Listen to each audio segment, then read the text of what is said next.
Fala, meus aventureiros, como é que vocês estão? Eu espero que estejam bem. Eu sou o Chorou e esse é mais um vídeo de Genshin Impact aqui no canal. E bom, eu sei que eu tô absurdamente distante do meu conteúdo padrão, mas ainda assim, eu tô trazendo esse vídeo pra vocês por dois principais motivos, tá?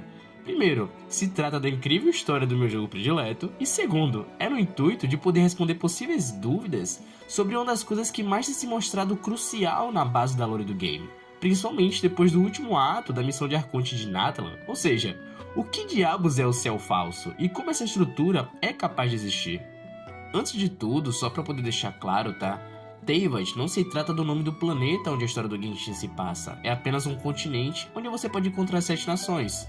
Então, para os fiscais de lore, podem ficar tranquilos, tá? Esse título é só pra poder chamar atenção mesmo, só isso. Para os que estão acompanhando pacientemente a história desde o início do jogo, e eu também tô incluso nisso, finalmente podemos ter um vislumbre do Céu Falso do jogo nesse último ato da missão de Arconte de Natlan, quando Mavuika reúne os 6 heróis antigos para conseguir o poder oculto da Regente da Morte, Ronova, que certa vez foi roubado, entre várias aspas, por Shibalank, o primeiro Arconte Pyro. E então, no intuito de eliminar o túmulo abissal no céu, Mavuika acaba desferindo um soco tão intenso que acaba acertando tanto o inimigo como também o céu, por mais bizarro que seja dizer isso. E assim, com toda certeza, uma boa parte dos jogadores mais antigos que pegaram a missão de Scaramouche, aquela que era intitulada como As Estrelas que Não Voltam, ou até aqueles que finalizaram o ato 5 de Sumeru e que não saíram pulando a barganha do Doutor e com a Nahida pra conseguir a Gnos Dendro, com toda certeza deve ter ficado em choque, meu irmão, porque, querendo ou não, isso tá no jogo há muito tempo, mas só agora, 4 anos depois, é que finalmente podemos ter um vislumbre de que essa bagaça realmente existe, e também que ele não é bonito. Porque quando o soco da Mavuika quebra o Céu Falso e revela o verdadeiro, é possível ver pedaços de rochas cinzentas largadas em um espaço avermelhado e escuro. Em outra ocasião, poderíamos dizer que aqueles objetos se tratam de asteroides ou algo do tipo. Só que, levando em conta as histórias ocultas do passado de Teyvat, sabemos que aquilo são resquícios de uma lua.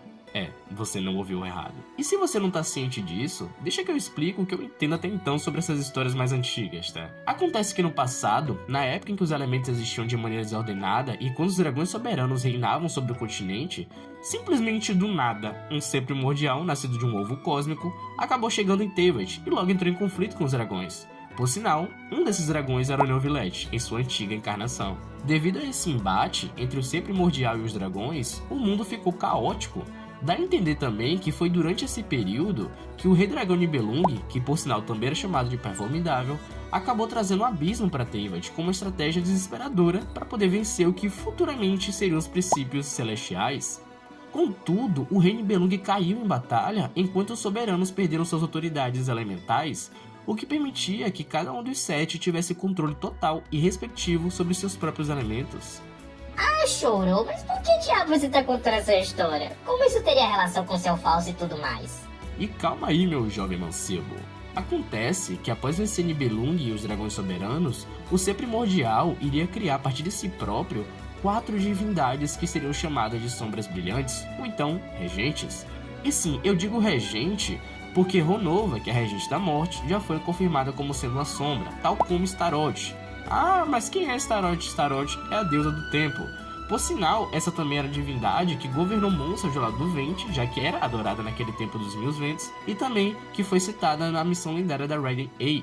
E assim, se levarmos em conta essa informação, juntamente com a nomeação das peças dos artefatos, que são aqueles itens que equipamos em nossos personagens, podemos levar em conta que há 5 domínios primordiais, mas um deles, referente à Tiara de Logos, representaria o conhecimento divino do ser primordial.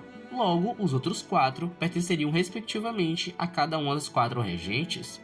Atualmente, levando em conta o nome dos artefatos, temos o seguinte: Flor da Vida, Pluma da Morte, Areia do Tempo, Cálice de Erátema ou então Cálice do Vazio.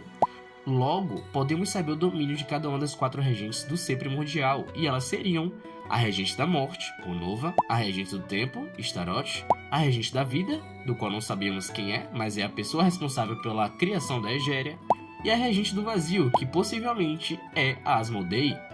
Ah, mas Chorou, esse nome não foi confirmado pela Royalverse ainda, hein? Dane-se, eu chamo assim. E por sinal, não dá pra não notar o quanto essa deusa é idêntica a Hasselhoff do Honkai Impact Third. Inclusive, até a dubladora japonesa é a mesma, boy.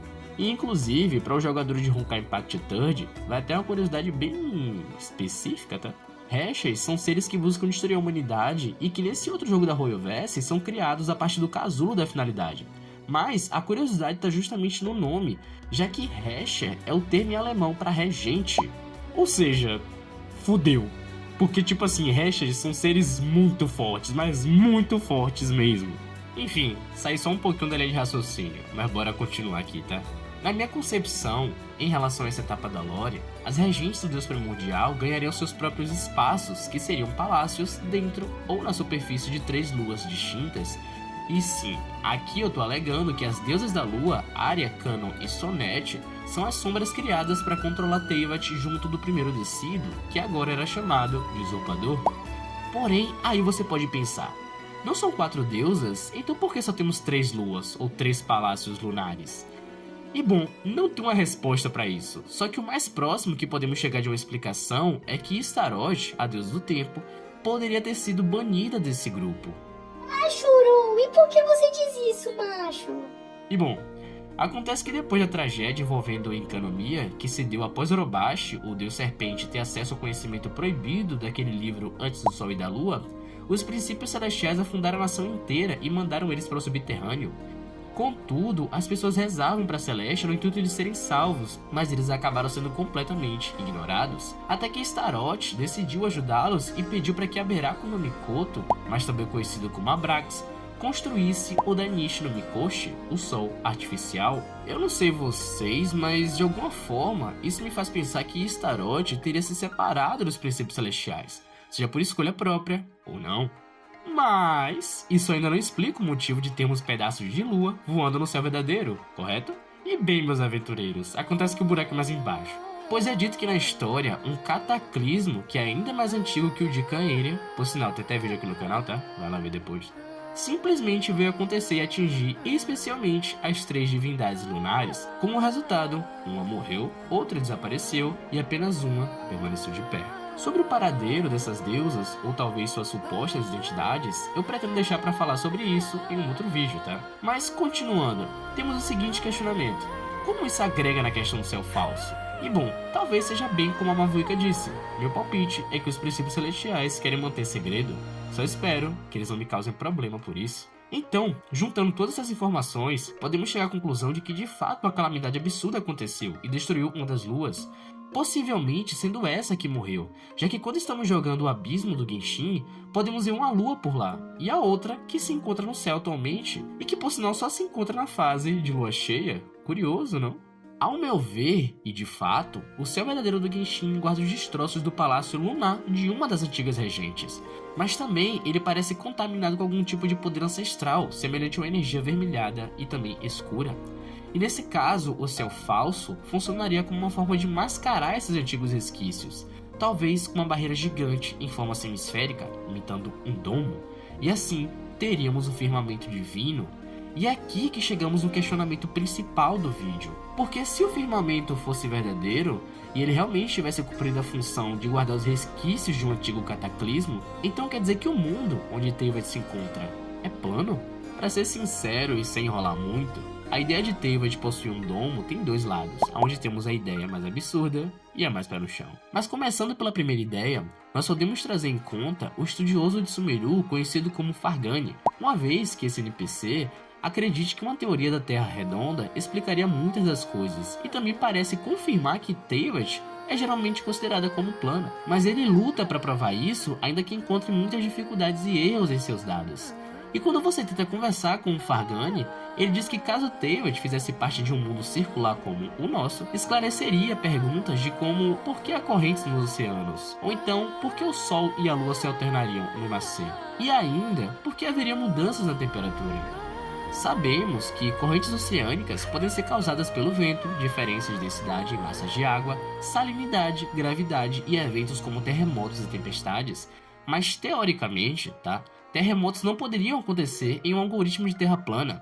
Além disso, de acordo com várias fontes do jogo, o Sol e a Lua se movem em carruagens. Então, Se eles estão sob o controle de alguém, eles poderiam se alternar deliberadamente e escolher como viajar pelo céu. E por fim, não há mudanças climáticas em Teyvat, e sim climas artificiais gerados por zonas climáticas predefinidas, como Mondstadt com o clima primaveril ou então Inazuma com o clima de outono. E se você acha isso estranho, é só perceber pela soma projetada nos objetos que a luz do sol recai em todos os lugares igualmente. Essas perguntas até podem fazer sentido se forem colocadas em um algoritmo baseado na Terra plana, mas mesmo que fossem respondidas, elas não provariam o ponto de Fargani. Sendo assim, o estudioso acaba chegando à sua primeira afirmação, uma vez que a teoria da Terra redonda não pode ser provada, justamente por estar errada. E assim, nenhum de seus argumentos necessariamente apoiaria sua afirmação. E ainda bem que ele não conseguiu provar nada, até porque é possível ver Narukami lá do Porto de Ormuz, e isso é simplesmente bizarro. Nesse caso, o que nos resta agora é entender como funcionaria o firmamento. No livro, Antes do Sol e da Lua, temos a seguinte passagem.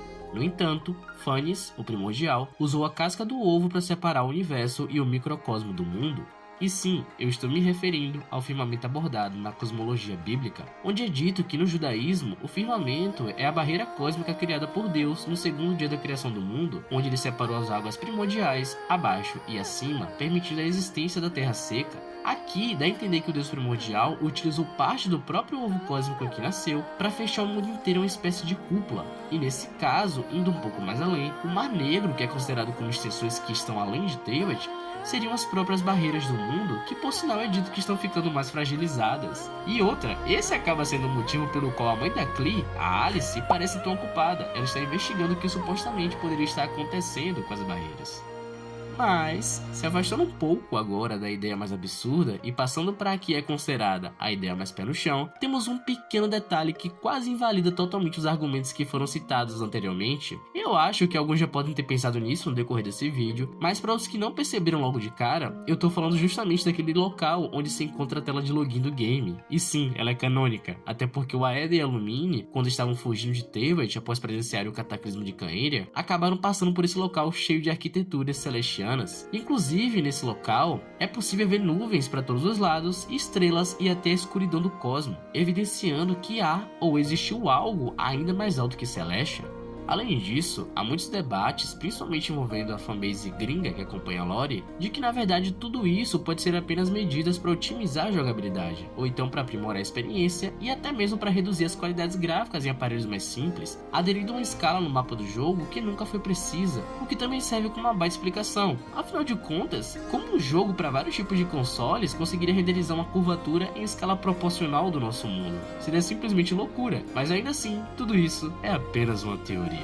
Enfim, esse foi o vídeo e eu espero que vocês tenham gostado. Eu confesso que é bem legal essa ideia de termos um planeta ou então um continente inteiro planificado, mas mesmo assim, e pelo menos na minha visão, ainda precisaríamos de mais alguns detalhes para poder amadurecer essa ideia. Ou até talvez... não, quem sabe, né? Agora no próximo e último ato da missão de Arconte de Natla, nós não descobrimos alguma bomba que derrube toda essa teoria e acabe mostrando alguns detalhes mais imprevisíveis, sabe? Eu simplesmente iria achar muito foda se algo desse nível fosse revelado, mas teremos que esperar pra ver, né? Então, eu acho que é isso, meus aventureiros. Eu vou ficando por aqui. Eu agradeço bastante se você ficou até aqui comigo também. Desejo tudo de bom pra cada um de vocês. Até a próxima e tchau!